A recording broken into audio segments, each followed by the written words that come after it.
तो हमारे पूज्य रमण रेती वाले महाराज जी आप सब जानते हैं, परम श्रद्धेय पूज्यपाद श्री गुरु शरणानंद जी महाराज, उनका नियम है कि शनिवार को पीपल को प्रणाम करते हैं, शनिवार के दिन पीपल की प्रदक्षिणा करते हैं। आप लोग भी क्या करें। लक्ष्मी की इच्छा जिसको हो, धन की इच्छा हो, उसको तो विशेष रूप से शनिवार के दिन पीपल को स्पर्श करना, पीपल को प्रणाम करना और पीपल की 4 परिक्रमा करना, ये करना ही चाहिए। क्योंकि साक्षात लक्ष्मी नारायण जो है पीपल में आकर के शनिवार के दिन विराजते हैं। कथा लंबी है, हम किसी दिन बीच में आपको सुनाएंगे कि वो क्या विराजते हैं, बड़ी अच्छी कथा है।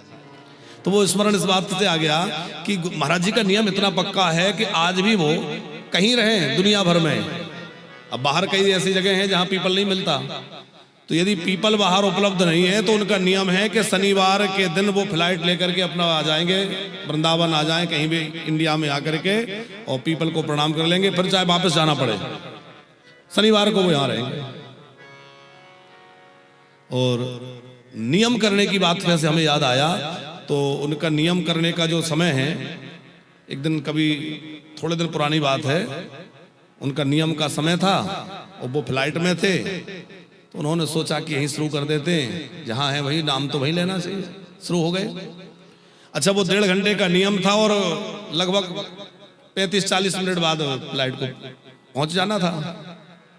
अब बीच में रुक जाता या कोई 1 घंटे में पहुंच जाना होगा, मान लीजिए वो समय कम हो रहा था,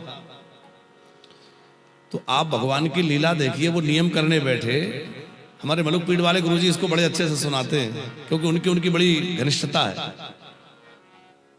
तो बोले महाराज जी ने नियम प्रारंभ किया और फ्लाइट के उतरने का समय हुआ, लेकिन ऐसा कुछ भगवत कृपा हुई, चमत्कार हुआ कि वो फ्लाइट को उतरने का वहां परमिशन नहीं मिली, वो चक्कर लगाता रहा।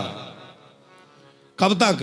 जब तक उनका नियम पूरा नहीं हो गया। और जैसे उनका नियम पूरा हुआ, थोड़ी देर बाद पता चला कि लाइन मिल गई और वो फ्लाइट अपना लैंड कर गया। तो जो नियम करता है उसके लिए सब अनुकूल अपने आप हो जाता है। हम लोग अपने नियम की दृढ़ता तो बनाएं, हम लोग परिपक्वता नहीं है। हम लोग जरा सा कुछ होता है तो कह देते अरे आप आपत्ति काले मर्यादा नास्ति, अब ये विपत्ति का काले इसमें नहीं चलता, देखो ये तो सब घर में होता है। ऐसा नहीं है, चाहे घर में रहो, दुकान में रहो, यात्रा में रहो, फ्लाइट में रहो, हॉस्पिटल में रहो, पर अपना जो नियम है उसको निर्वाह करते रहो। भगवान वही आपके नियम की रक्षा करेंगे, आपके धर्म की रक्षा करेंगे। त्याग मत करो उसका, ऐसा नहीं कि जल्दी से छोड़ दिया। तो मंदाहा अलसाहा, हम लोग आलसी तो हैं पर भोजन करने में आलसी, भजन करने में आलसी नहीं, भजन करने में आलसी है। भजन में आलस्य नहीं, भजन में प्रमाद नहीं। सुमंदमतयो, बोले कलयुग का व्यक्ति सुमंदमती माने है तो बड़ा बुद्धिमान, लेकिन वह अपनी बुद्धि का प्रयोग कहां लगाता है? संसार जाल से निकलने में नहीं, इसके फंसने में लगाता है।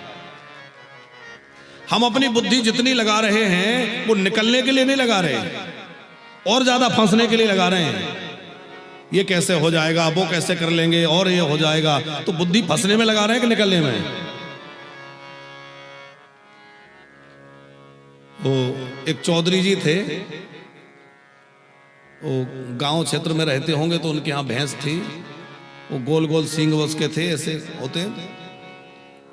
तो पानी पिलाने जाएं तो मन में विचार आए कि इसका सींग की गोलाई ऐसी है जितना मेरा मस्तक है, इसमें मेरा सिर्फ आ सकता है। अब वो पता नहीं कैसे दिमाग में उनके आ गया। कई दिनों तक सोचते रहे। जैसे एक दिन वो डाल के देखने लगे कि सिर डाल के देखो इसमें आता है कि नहीं, सहज में ऐसे डाल दिया। वो भैंस को बड़ा अटपटा लगा, तो वो हिल गई, अब वो फंस गया।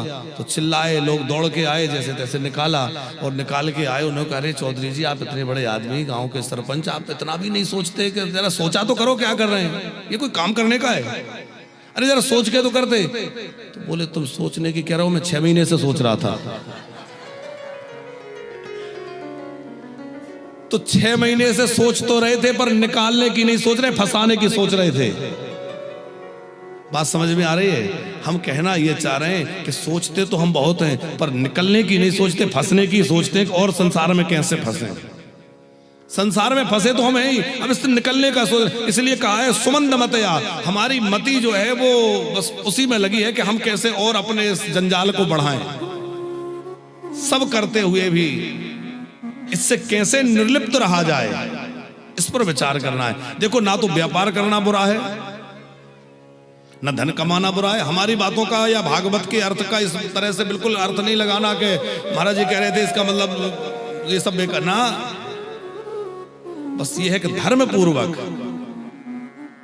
न्याय पूर्वक करते हुए निष्प्रय रहना है कि ये बस हमारा कर्तव्य है, हम इसको कर रहे हैं, पर हम इसी के लिए नहीं हैं, हम तो उसके लिए हैं, बस उसके लिए हमें भजन करना है। ये सब तो हमें संसार चलाने के लिए, व्यवहार चलाने, परिवार चलाने सब करना है, सब करें, पर मन वहां रहे। सरल सूत्र आपको कहें तो भैया शरीर संसार की सेवा में लगाओ और मन भगवान की सेवा में लगाओ, मन उनकी सेवा में रहे। क्यों? देखो, मन चेतन है, शरीर जड़ है, संसार भी जड़ है। हम लोग क्या करते हैं, चेतन मन को जड़ संसार में लगाते हैं और जड़ शरीर को चेतन परमात्मा की पूजा में लगाते हैं। अब थोड़ा सा बदलिए, जड़ को जड़ से और चेतन को चेतन से जोड़िए। शरीर जड़ है, संसार भी जड़ है, जड़ शरीर को जड़ संसार में लगा दीजिए और चेतन मन को चेतन परमात्मा में लगा दीजिए, बात बन जाएगी। मन परमात्मा में लगा रहे। मंदाह सुमंद मतयो, मंद भाग्या। अच्छा, सुमंदमती का एक और आपसे निवेदन करें, फिर आगे बढ़ें कि कोई व्यक्ति गंगा जी की निर्मल धारा के करीब खड़ा है, सामने गंगा जी बह रही है, और गंगा जी में से जल पीना छोड़ करके और कुआं खोदने जाए तो उसको बुद्धिमान कहेंगे कि मूर्ख कहेंगे। अथवा कामधेनु गाय सामने खड़ी है और कामधेनु का दूध ना निकाल के, दूध ना पी करके और आग से दूध निकाले, अकौए इसको पत्ता तोड़ते दूध निकलता है ना, आग से दूध निकाले तो बुद्धिमान कहलाएगा। जैसे कामधेनु को छोड़ करके आग का दूध निकालने कोई जाए, उसी प्रकार हम भगवान के भजन को छोड़कर और संसार के भोगों की ओर बढ़ रहे हैं, तो हम बुद्धिमान कैसे कहलाएंगे? भैया, भगवान हमारे हैं, उन प्रभु का भजन छोड़ करके हम इसमें लगे।